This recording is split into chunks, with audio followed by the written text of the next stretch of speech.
बिस्मिल्लाहिर्रहमानिर्रहीम, अस्सलाम वालेकुम। मैं हूं शफकत अली और आप देख रहे हैं मेरा यूट्यूब चैनल। पाकिस्तान की सियासत में बड़ी हलचल और पाकिस्तान की ओवरऑल जो पॉलिटिकल डायनामिक्स है, एक नए फेज में, एक नई डायरेक्शन में दाखिल होने जा रहे हैं। तहरीक इंसाफ को क्रश करने के लिए, इमरान खान को माइनस करने के लिए जो प्रोजेक्ट लॉन्च किया गया था, बज़ाहिर वो नजर आ रहा है कि वो रिवर्स होना शुरू हो चुका है। तहरीक इंसाफ के लिए ठंडी हवाएं, तहरीक इंसाफ के लिए अच्छी खबरें। कप्तान के खिलाड़ी ने ये पूरा प्रोजेक्ट, पूरा सिस्टम, पूरा निज़ाम हिला कर रख दिया और आज शाह महमूद कुरैशी साहब को अडयाला जेल से रिहा कर दिया गया और उन्होंने रिहाई के बाद बड़ी मुख्तसर सी एक प्रेस कॉन्फ्रेंस की। लेकिन उनकी प्रेस कॉन्फ्रेंस जो दीगर प्रेस कॉन्फ्रेंसेस हुई हैं उनसे कुछ मुख्तलिफ थी, क्योंकि इससे पहले हमने देखा कि जितने भी तहरीक इंसाफ के रहनुमाओं को अडयाला जेल से रिहा किया गया, या तो रिहाई के फौरी बाद उनको दोबारा गिरफ्तार कर लिया गया। जैसे ही वो जेल से बाहर आते थे, उनके इस्तकबाल के लिए किसी दूसरे डिस्ट्रिक्ट की पुलिस मोबाइलें मौजूद होती थी। एक तो बड़ा इंटरेस्टिंग सीन अली मोहम्मद खान साहब का जेलम जेल के बाहर हमने देखा कि वो जेलम जेल से बाहर आए और जेल के गेट से बाहर आने के फौरी बाद उल्टे कदमों वापस मुड़े और जेल के अंदर दाखिल हो गए, क्योंकि उनको मालूम था कि प्रेस कॉन्फ्रेंस किए बगैर, तहरीक इंसाफ छोड़ने का ऐलान किए बगैर उनकी जान छूटने वाली नहीं है। और जो लोग प्रेस कॉन्फ्रेंस करने की नीयत से या प्रेस कॉन्फ्रेंस करने की कमिटमेंट से बाहर आए, वो ठीक 45 मिनट के बाद नेशनल प्रेस क्लब में उन्होंने प्रेस कॉन्फ्रेंस की, 9 मई के वाकयात की मजम्मत की, तहरीक इंसाफ छोड़ने का ऐलान किया, या सियासत से किनारा कशी का ऐलान किया, या सियासत से ब्रेक लेने का ऐलान किया। उसके बाद उन लोगों को दोबारा गिरफ्तार नहीं किया गया। लेकिन शाह महमूद कुरैशी साहब ने ना तो 9 मई के वाकयात की मजम्मत की, ना तहरीक इंसाफ छोड़ने का ऐलान किया, ना सियासत से किनारा कशी का ऐलान किया, ना सियासत से ब्रेक लेने का ऐलान किया। उनकी प्रेस कॉन्फ्रेंस बड़ी इंटरेस्टिंग थी। एक तो उन्होंने वाज़ेह ऐलान किया कि तहरीक इंसाफ का झंडा आज भी मेरे हाथ में है और कारकुनों को, खासतौर पे जो तहरीक इंसाफ के कारकुन बड़े बददिल हैं, बड़े मायूस हैं, वैसे हर तरफ मायूसी थी भी, मायूसी नजर भी आ रही थी। उनके लिए उनका ये कहना था कि कारकुनों से कहता हूँ हौसला रखें, हर गुरूब के बाद एक तुलू होता है। और उसके साथ साथ उन्होंने ये कहा कि मैं इमरान खान साहब से मुलाकात करूंगा, उस मुलाकात के बाद कुछ अहम तरीन ऐलान करूंगा। और प्रेस कॉन्फ्रेंस में जिस वक्त उन्होंने चेयरमैन तहरीक इंसाफ इमरान खान का नाम लिया, उस वक्त जितने भी चैनल्स के ऊपर शाह महमूद कुरैशी की प्रेस कॉन्फ्रेंस चल रही थी, उन पर बीप लगा दी गई। कहीं भी किसी भी चैनल पर इमरान खान साहब का नाम ऑन एयर नहीं किया गया, नाम नशर नहीं किया गया। और उसके साथ साथ शाह महमूद कुरैशी ने एक बड़ा इंटरेस्टिंग जुमला कहा कि मैं चूंकि कैद तन्हाई में रहा हूँ और कैद तन्हाई में मुझे सोचने का, सोच विचार करने का बड़ा मौका मिला है और इस तन्हाई में मैंने सारे हालात के ऊपर गौर किया, बड़ी सोच विचार की और इस सोच विचार के बाद अब मैं फौरी तौर पर इमरान खान साहब से मुलाकात करने के लिए जा रहा हूं और उनसे मुलाकात करने के बाद मैं अगला जो लायामल है, अगला जो ऐलान है वो करूंगा एक प्रेस कॉन्फ्रेंस में और उस प्रेस कॉन्फ्रेंस में तमाम सवालात का मैं जवाब भी दूंगा। अब सवाल यह है कि शाह महमूद कुरैशी साहब क्या सोच विचार करते रहे, शाह महमूद कुरैशी साहब कौन सा एजेंडा लेकर, क्या पैगाम लेकर इमरान खान साहब से मुलाकात के लिए जा रहे हैं, ये बड़ा इंटरेस्टिंग सवाल है। इसको देखने के लिए तीन चार चीजें समझनी होगी। देखिए, तहरीक इंसाफ को क्रश करने के लिए, इमरान खान को माइनस करने के लिए बेक वक्त तीन चार प्लान एग्जीक्यूट किए गए, तीन चार प्लान लॉन्च किए गए, जिनमें जो सबसे अहम तरीन प्लान था वो माइनस इमरान खान था। माइनस इमरान खान के लिए फवाद चौधरी ने मुलाकात की, फवाद चौधरी साहब के साथ महमूद मौलवी थे, इससे पहले आमिर कियानी साहब ने मुलाकात की जेल के अंदर असद उमर से और शाह महमूद कुरैशी से अलहदा अलहदा। और आमिर कियानी की मुलाकात के बाद असद उमर साहब ने जेल से रिहाई के बाद प्रेस कॉन्फ्रेंस कर दी। प्रेस कॉन्फ्रेंस में तहरीक इंसाफ के ओहदे छोड़ने का ऐलान किया और उसके बाद एक एजेंडा लेकर, एक पैगाम लेकर फवाद चौधरी साहब गए। और एजेंडा क्या था कि हम मुल्क को, कौम को पीडीएम के, आसिफ अली जरदारी के, नून लीग के रहमो करम पर नहीं छोड़ सकते। जो एंटी पीडीएम सेंटीमेंट्स हैं, जो एंटी पीपल्स पार्टी सेंटीमेंट्स हैं, जो एंटी मुस्लिम लीग नून सेंटीमेंट्स हैं, जो इन हुक्मरानों के खिलाफ, इस रजीम के खिलाफ जो नफरत है, उस नफरत को कैश करवाने के लिए, उसको वोट्स में कन्वर्ट करने के लिए कन्वेंस किया जाए इमरान खान को। बज़ाहिर ये मंसूबा था, बज़ाहिर ये प्लान था, और ये काम सिर्फ और सिर्फ परवेज खटक और शाह महमूद कुरैशी, असद उमर कर सकते हैं। तहरीक इंसाफ की जो टॉप टियर है, नायब कप्तान है, वो भी अपने कप्तान के खिलाफ बगावत कर दें, किसी तरह उनको रजामंद कर दिया जाए कि इमरान खान फौरी तौर पर फिल वक्त सियासत से किनारा कशी कर लें।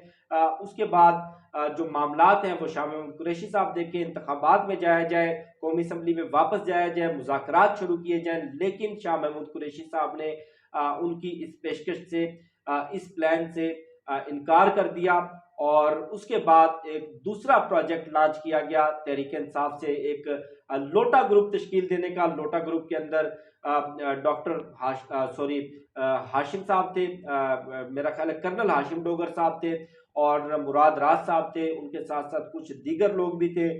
लेकिन ये जो लोटा ग्रुप लॉन्च किया गया था, उन्होंने जब माहौल देखा, सियासी माहौल देखा, अवामी मूड का अंदाजा हुआ, लोगों के सेंटिमेंट्स का अंदाजा हुआ, तो उनको अपनी हैसियत का, अपनी औकात का बर वक्त रियलाइज हुआ, और ये लोटा ग्रुप भी बनने से पहले टूट फूट का शिकार हो गया।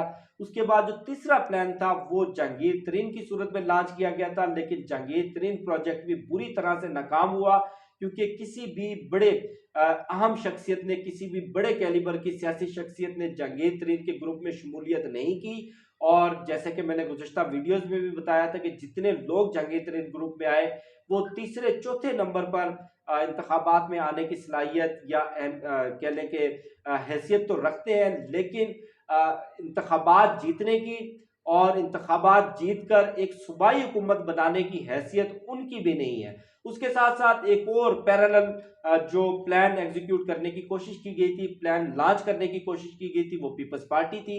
किसी तरह से पीपल्स पार्टी के गुब्बारे में हवा भरी जाए, बहुत सारे लोगों को शमूलियत करवाई गई।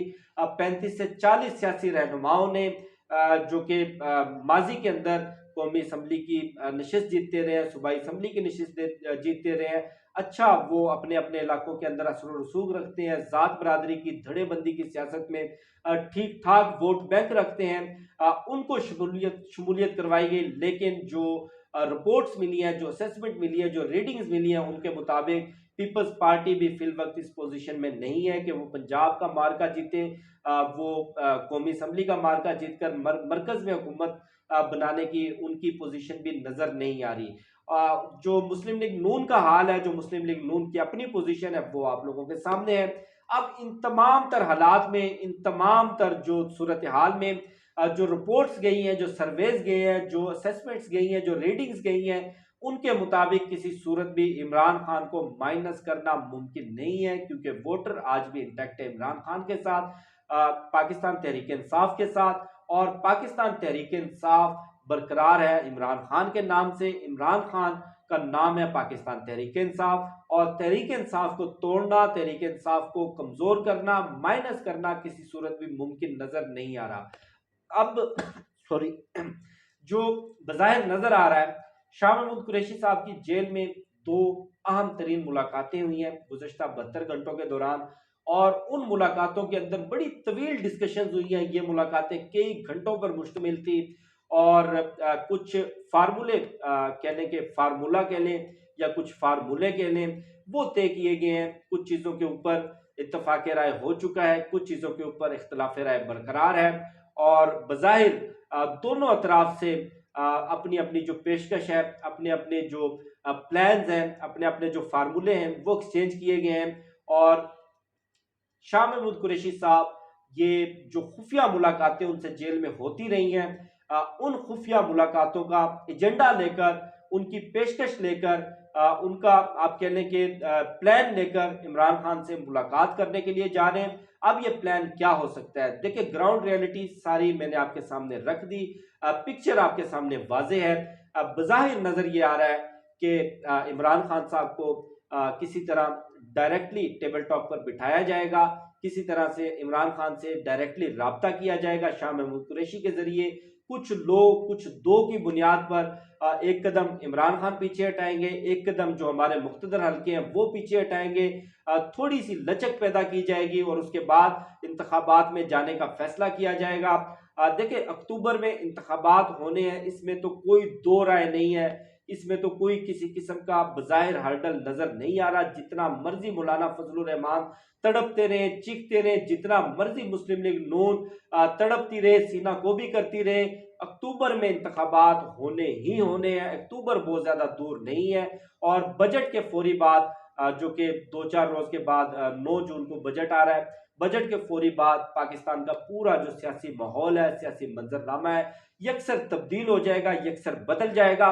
और गुज़श्ता दिनों एक बड़ी अहम तरीन बैठक हुई है, सफारती बैठक, जिसमें 32 से 35 गैर मुल्की सफ़ीर थे अहम तरीन ममालिक के, और उन्होंने बड़े ताबड़तोड़ सवालात किए जनरल इलेक्शन से मुतल्लक, पंजाब और खैबर पख्तूनख्वा के इंतखाबात से मुतल्लक, और जो जिस तरह से अदलिया का गला घोंटा गया है, जिस तरह से पाकिस्तान में आइन को मुअत्तल किया गया है, जिस तरह अदलिया के फैसलों का मजाक उड़ाया जा रहा है, एक हाइब्रिड रजीम यहाँ पर लाकर मुसल्लत कर दी गई। इस हवाले से उन्होंने अपने तहफ़्फ़ुज़ात का, अपने अपने ममालिक के जो कंसर्न हैं वो सामने रखे, और बताया कि अगर जनरल इलेक्शन मुलतवी करने की या आगे ले जाने की कोई भी कोशिश की गई, तो जिस तरह बांग्लादेश के ऊपर पाबंदियां लगाई गई हैं, इस तरह पाकिस्तान के खिलाफ भी सख्त तरीन इकदाम किए जा सकते हैं। बार बार ये सवाल पूछा जाता रहा मुख्तलिफ सफ़ीरों की जानिब से कि जनरल इलेक्शन किस तारीख को हो रहे हैं, क्या आम इंतखाबात हो भी रहे हैं या नहीं हो रहे। देखिए सफारती दुनिया के अंदर सफारती पैगामात इसी तरह दिए जाते हैं। अब बज़ाहिर जो इक़्तिसादी सूरत हाल है, पूरे मुल्क की जो इकनॉमिक सूरत हाल है, जिस तरह IMF प्रोग्राम किसी सूरत मिलता हुआ नजर नहीं आ रहा। IMF की अगली 15 जून की मीटिंग का शेड्यूल भी जारी हो चुका है, जिसमें पाकिस्तान एजेंडे में शामिल नहीं है। ये तमाम तर चीजें डॉट के साथ डॉट कनेक्ट करें, आपको मामलात समझ आ जाएंगे कि शाह महमूद कुरैशी साहब की किससे मुलाकात हुई, उस मुलाकात का एजेंडा क्या था, और क्या एजेंडा लेकर शाह महमूद कुरैशी साहब इमरान खान से मिलने के लिए जा रहे हैं। क्योंकि बहुत ज्यादा किसी सियासी जमात को क्रश करना, खत्म करना, उसका वजूद मिटा देना, ये आज तक दुनिया की तारीख में तो मुमकिन नहीं हुआ। बहरहाल ये तजर्बा भी करके देख लिया, बुरी तरह से ये तजर्बा नाकाम हुआ है, मामलात रिवर्स होते हुए नजर आ रहे हैं। इंशाल्लाह अगले चंद रोज में मजीद अच्छी खबरें भी आएंगी। मुझे शफकत अली को दीजिए इजाजत, इंशाल्लाह आपसे फिर नेक्स्ट वीडियो में मुलाकात होगी। पाकिस्तान जिंदाबाद।